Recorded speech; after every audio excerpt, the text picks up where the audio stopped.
Hello guys, मेरा नाम है अभिषेक और आज हम कवर कर रहे हैं हमारा next topic that is cross bridge interaction. तो अभी तक हमने मायोफाइब्रिल के बारे में समझा था। मायोफाइब्रिल में दो तरह के प्रोटीन्स होते हैं जिनको हम मायोफिलामेंट्स बोलते हैं, that is actin protein and myosin protein. तो अभी हम देखेंगे कि उनके बीच में क्रॉस ब्रिज इंटरेक्शन किस टाइप से होता है ताकि मसल कॉन्ट्रैक्शन प्रोड्यूस हो सके। तो between thick and thin filaments of the sarcomere, thick is the myosin and thin is the actin protein. ठीक है, तो इन दोनों के बीच में there is cross bridge interaction, जिसकी वजह से therefore there is muscle contraction is initiated. मतलब मसल कॉन्ट्रैक्शन इनिशिएट होता है because of cross bridge interaction. मतलब एक ब्रिज क्रॉस ब्रिज फॉर्म हो जाता है बिटवीन एक्टिन एंड मायोसिन, जिसकी वजह से मसल कॉन्ट्रैक्शन इनिशिएट हो रहा है।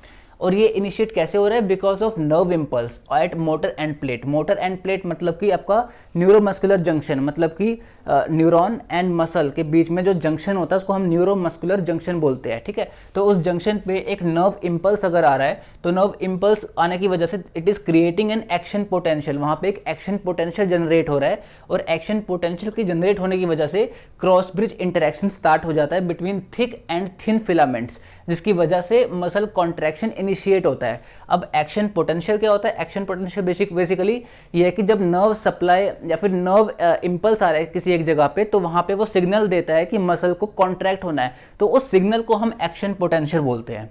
अब यहाँ पे हम देखते हैं कि एक्शन पोटेंशियल के टाइम पे क्या होता है। तो in action potential there is initiation of release of calcium ions.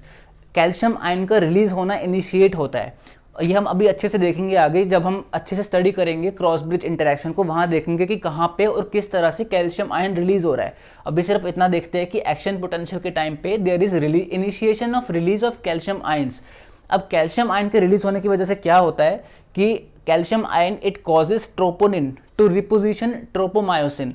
मतलब हमने देखा था कि एक्टिन पे ट्रोपोनिन प्रेजेंट है और ट्रोपोमायोसिन प्रेजेंट है, तो वहाँ पे कैल्शियम आयन की आने की वजह से वो ट्रोपोनिन को बोलता है कि तुम ट्रोपोमायोसिन को रिपोजिशन करो, मतलब अपनी पोजीशन से हटा दो। अगर वो अपनी पोजीशन से हटा देता है ट्रोपोमायोसिन को, तो उसकी वजह से क्या होता है, जो रिसेप्टर साइट्स है एक्टिन के ऊपर वो फ्री हो जाते हैं, है ना। तो so that the receptor sites on actin are free, और उनके फ्री होने की वजह से जो रिसेप्टर साइट्स एक्टिन पे है उनके फ्री होने की वजह से वहाँ पे जो मायोसिन का जो हेड ग्रुप है वो आके अटैच हो जाता है। तो so that the receptor sites on the actin are free and head groups of myosin can bind with actin। मतलब कि जो मायोसिन का जो हेड ग्रुप है वो एक्टिन के रिसेप्टर साइट से अटैच हो जाता है। इससे पहले एक्टिन के रिसेप्टर साइट पे ट्रोपोमायोसिन प्रेजेंट था, लेकिन ट्रोपोनिन ने ट्रोपोमायोसिन को रिपोजिशन कर दिया, उस पोजीशन से हटा दिया। किसकी हेल्प से? कैल्शियम आयन की हेल्प से। और कैल्शियम आयन कब रिलीज हुआ? जब एक्शन पोटेंशियल जनरेट हुआ। तो अब हम समझते हैं क्रॉस ब्रिज साइकिल। तो हमने जो एक्टिन और जो मायोसिन फिलामेंट के बारे में समझा था पहले, अब हम देखते हैं कि उनके बीच में क्रॉस ब्रिज किस तरह से फॉर्म होती है और किस तरह से मसल कॉन्ट्रैक्शन इनिशिएट होती है। तो ये अलग अलग फेजेस में हमने डिवाइड किया हुआ है। सबसे पहले आता है हमारा रेस्ट फेज, जिसमें अपने न्यूट्रल पोजीशन में, नॉर्मल पोजीशन में मसल प्रेजेंट है। उसके बाद आता है कपलिंग फेज, जहाँ पे एक्शन पोटेंशियल जनरेट हुआ। उसके बाद आता है हमारा कॉन्ट्रैक्शन फेज, जिसमें हम देख रहे हैं कि कॉन्ट्रैक्शन प्रोड्यूस हो रहा है। उसके बाद आता है रिचार्ज फेज, जहाँ पे हम देखेंगे कि एडीपी जो है वहाँ से वापस एटीपी में कन्वर्ट हो रहा है और रीफॉस्फोराइलेशन हो रहा है एटीपी का। उसके बाद हमारा लास्ट आता है रिलैक्सेशन फेज, जिसमें वापस मसल जो है वो रिलैक्स स्टेट में है। तो अब हम एक एक करके इनको समझते हैं। सबसे पहले रेस्ट फेज है। रेस्ट, ये हम देख रहे हैं कि ये हमारा जेड लाइन है, ये जो है ये एक्टिन फिलामेंट है और ये जो है ये मायोसिन फिलामेंट है। मायोसिन फिलामेंट में हम देख रहे हैं कि जो हेड ग्रुप है, हेड ग्रुप के अंदर एटीपी प्रेजेंट है और ये बाइंडिंग साइट्स है एक्टिन के, जिनके ऊपर ट्रोपोनिन प्रेजेंट है। मतलब कि अभी ये एक्टिव बाइंडिंग साइट्स नहीं है, अभी इनको क्लोज करके रखा हुआ है ट्रोपोनिन मॉलिक्यूल्स ने।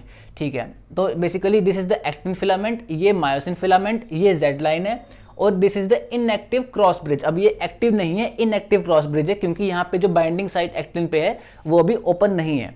अब नेक्स्ट फेज हम देखते हैं कपलिंग फेज। कपलिंग फेज में क्या होता है कि एक्शन पोटेंशियल जनरेट होता है। एक्शन पोटेंशियल के जनरेट होने की वजह से कैल्शियम आयंस रिलीज हो रहे हैं और उन्होंने क्या किया कि जो ट्रोपोनिन प्रेजेंट था बाइंडिंग साइट पे उनको रिपोजिशन किया।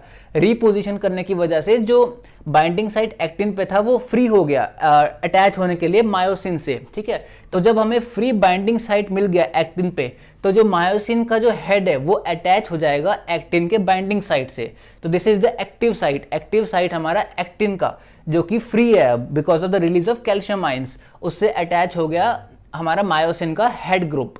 अब हम देखते हैं next contraction phase. Contraction phase में क्या होगा कि जो एटीपी है जो कि हेड ग्रुप के अंदर प्रेजेंट है मायोसिन के, वो कन्वर्ट हो जाएगा एडीपी में। तो एटीपी का एडीपी में कन्वर्जन हो जाएगा और यहाँ पे हम देखेंगे कि मूवमेंट होगा हेड ग्रुप का मायोसिन का, ठीक है, तो जिसकी वजह से कॉन्ट्रैक्शन होगा और कॉन्ट्रैक्शन होने की वजह से जो जेड लाइन है वो क्लोजर मूव करेगी।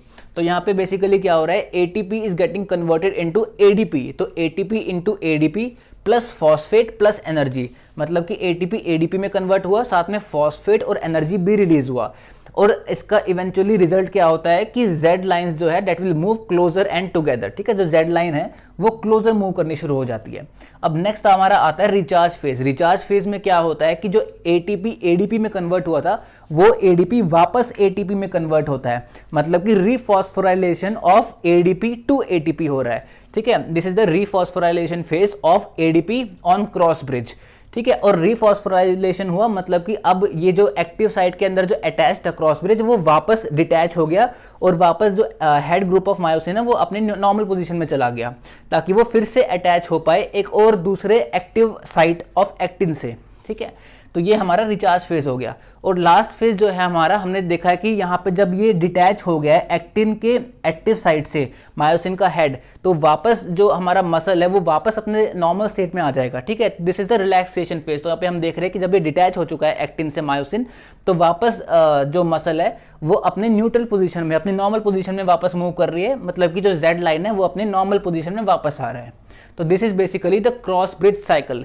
यहाँ पे क्या होता है कि किस तरह से रेस्ट से वापस हम देखते हैं कि कॉन्ट्रैक्शन और वापस रिलैक्सेशन किस तरह से हो रहा है due to the generation of action potential. I hope इस वीडियो से आपको क्रॉस ब्रिज साइकिल और किस तरह से एक्टिन और मायोसिन एक दूसरे से किस तरह अटैच होता है और मसल कॉन्ट्रैक्शन किस तरह प्रोड्यूस होती है वो आपको समझ आया होगा। वीडियो देखने के लिए थैंक यू।